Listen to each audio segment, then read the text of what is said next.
Hey, it's Yoshi Shiraki again, and I wanted to share another haircut with you guys.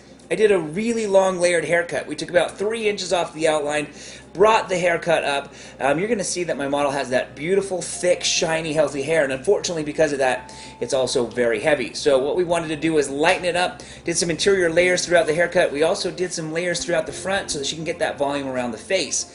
I hope you guys enjoy this haircut. I also want to hear what other haircuts you want to see. Men, women, layered graduation, texturized, scissor overcomb. Feel free to leave a comment down below of what kind of haircuts you're interested in seeing. Don't forget to subscribe to my page, and I look forward to seeing you guys on the next video. It's Yoshi Shiraki, and what I'm going to do today is another long layered haircut. But there's some interesting things that I want to share with you in this particular haircut due to how long the length is. As you can see, the length actually comes down past where the backrest of the chair is. That makes it practically impossible to cut a nice, precise straight line. Now, it's not to say that you couldn't bring the hair down and still cut a straight line here, but obviously with this step, with this obstacle, it's not going to be a precision line. So typically what we have to do in a case like this to avoid the backrest is we actually have our client stand up. Take a center section straight down the middle. Okay, nice and clean. I'm going to comb this hair off to the side, and then we're going to take A-line sections. Okay, so just a nice A-line section across. Comb that down. You can see these are nice, clean sections.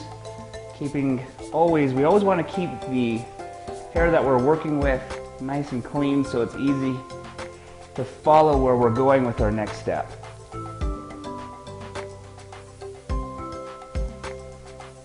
Okay, taking the section from this side.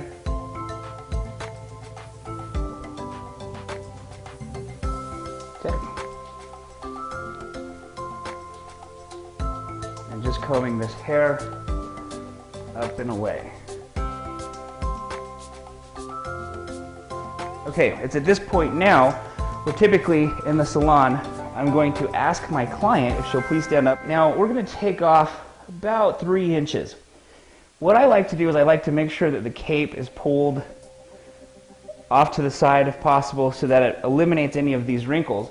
I'm just going to take my comb, basically comb straight down, and from the comb I'm going to start cutting my line. The reason why I do it through the comb versus through my fingers is just like the backrest on the chair, my finger creates a small little step. And when the hair is pulled away from the back, that creates a little bit of graduation. Tiny, tiny bit, but it still creates graduation. So I want to imagine that basically what I want to do is I want to cut this line on as flat as a possible plane as possible. So the best way to do that is typically using the back of your client. And the back is a lot more smoother than if I'm holding it through my fingers. The next thing we'll do is bring down this other section, and we've established our outline right here, so now we need to go across. This will be our guide to take this line all the way across. So just placing my comb here. The purpose of placing the comb there is so that as I'm cutting across, let's say I'm going this way, it doesn't push the hair over to the side. So I need to use the comb, either the comb or my hand. Another way to do it would be to place your hand here and then just go across. Or you can just take the comb and hold it there.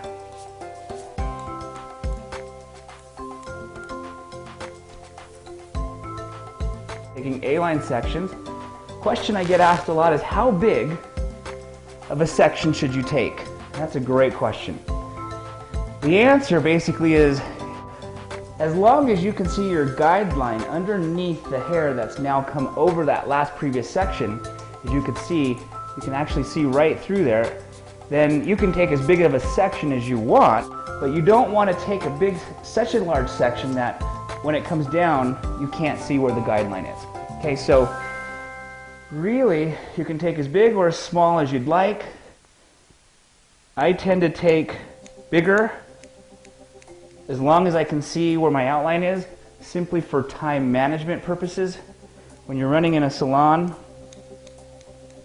and you've got clients waiting, I like to just go ahead and take a little bit of a larger section. So in this particular section, we're going to have our section go all the way around to the front. I'll show you what I mean. If you could please turn sideways, right there, that'd be great. Okay, as you can see, the last section we took was an A-line section. This section is going to be a rounded section. So starting here, and just going all the way around the hair.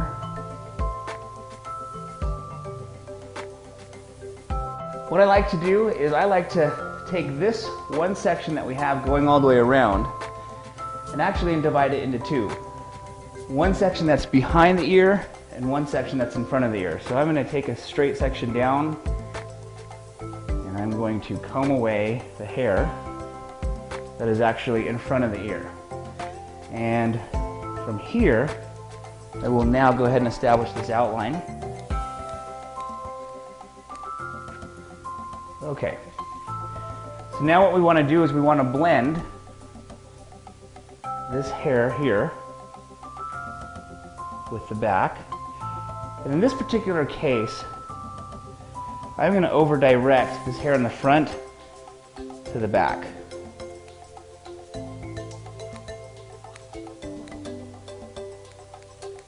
Once we've established the outline, it's time to do the layers. At this point, we can go ahead and ask our model to sit back down. Whenever I establish layers through the front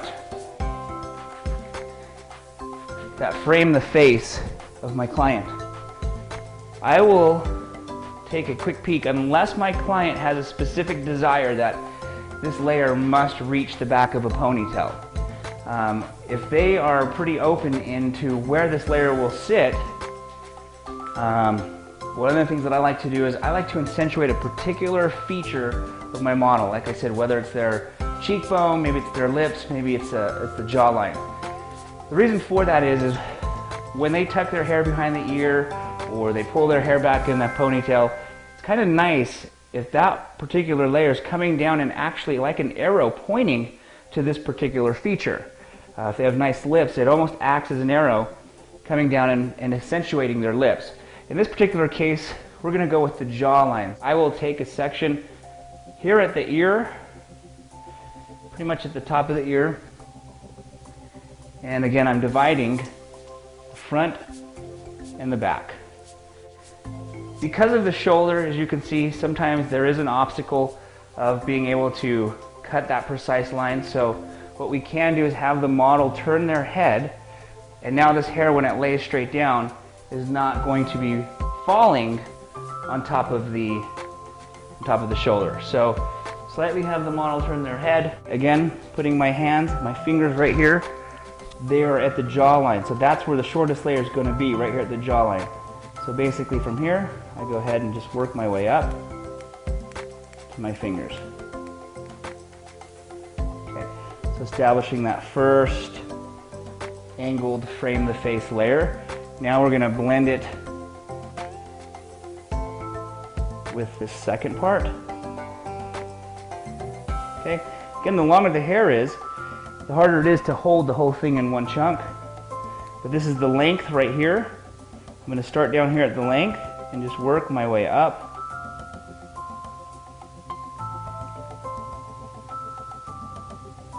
to where my last section was. You can see the shortest layer does sit up there at the jawline, and then it works its way down to the outline. Straight back. Outline is falling out. I can go ahead and start cutting the layer here. Okay, so all I'm doing is just turning the corner up here just to slightly round that layer. See, this would be straight back, and if I just cut in a straight line, straight up and down, that would be square. But I'm going to cut up, and then I'm going to curve in a little bit. Combing the hair back to the previous section. Again, there's my previous section.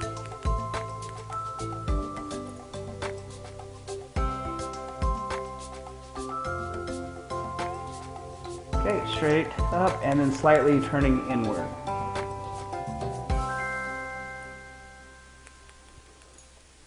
And I'm going to go ahead and over direct all of this back. Very little cut here. Little at the top though. Now we'll go ahead and go through and blow dry it. And I'm just going to have my model slightly put her head down a little bit. Okay, and then what we're going to do is go through and just strengthen up this line. Okay, so I'm just basically dusting off the graduation, the slight minute piece of graduation that develops underneath when cutting a one length. And so I'm just going through and really refining and strengthening up this outline. So we've got a nice, strong, clean line. One of the things that I like to do is I will take my comb like this and hold it just a little bit away from my model's body so that it gives me room to cut. Sometimes with the chin right there, it makes it a little bit difficult. So I can comb this straight down, once again, hold it with that hand, and strengthen up that outline, that layer. So just definitely strengthening up that line as well. Okay, so once again, this is more of a dusting process. Not a lot of hair is going to be coming off.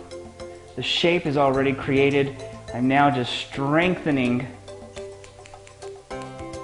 the line and the layers so that it lays much more smooth. And I'm just working my way up from the outline, working my way up, just dusting off the end compared to the crown.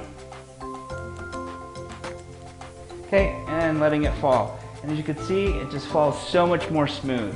Now we're going to incorporate the side, but I'll take another section right here diagonally, and basically I'm just going to lift up, and there will be one more corner here from all the over direction up in the front, and I'm just going to dust that off just to keep this front area light. Now again, that's the point, the back of the part. I took my first section here, I'm just going to pivot around. So second section, lifting this up, there's that corner, just going to dust that off, and one last pivot just by the ear, diagonally, lifting it somewhat forward, and there's a very small corner down here. And as you can see, that just helps these layers that frame the face have a lot more lightness to it, more movement, and it just kind of smooths basically the layers so they lay nice and clean. Okay, so we finished the haircut. Basically you can see these layers that come down to the jawline, and then they frame basically it's a frame the face type layer, except it starts pretty much at the jawline and works its way down. What's nice about these layers that we've done in the front, as you can see, they're a lot lighter than if it was just to be one length straight hair, which would be very heavy. So you can see there's volume through here. You can build up that body. The layers give it a cool effect. As I mentioned before, if they wanted to tie it up in a ponytail and have a couple of these layers out, it does give it a cool feel to have these extra layers pieces that come down and accentuate a particular part of the face. So this is pretty much the finished product. You can see the layers going through. As a recap, we started off by establishing the length, the outline that we wanted. We then came in and established a point of where we'd like our layers to start and come down and frame. From there, we went through and layered the whole interior. We actually worked from the back, worked our way to the front, and then we lightened up, did a little bit more layering up here in the front, just so that we could get this body that you could see once the hair is light, you're able to accomplish. All right, I hope you guys enjoyed the cut, and I will see you guys on the next haircut.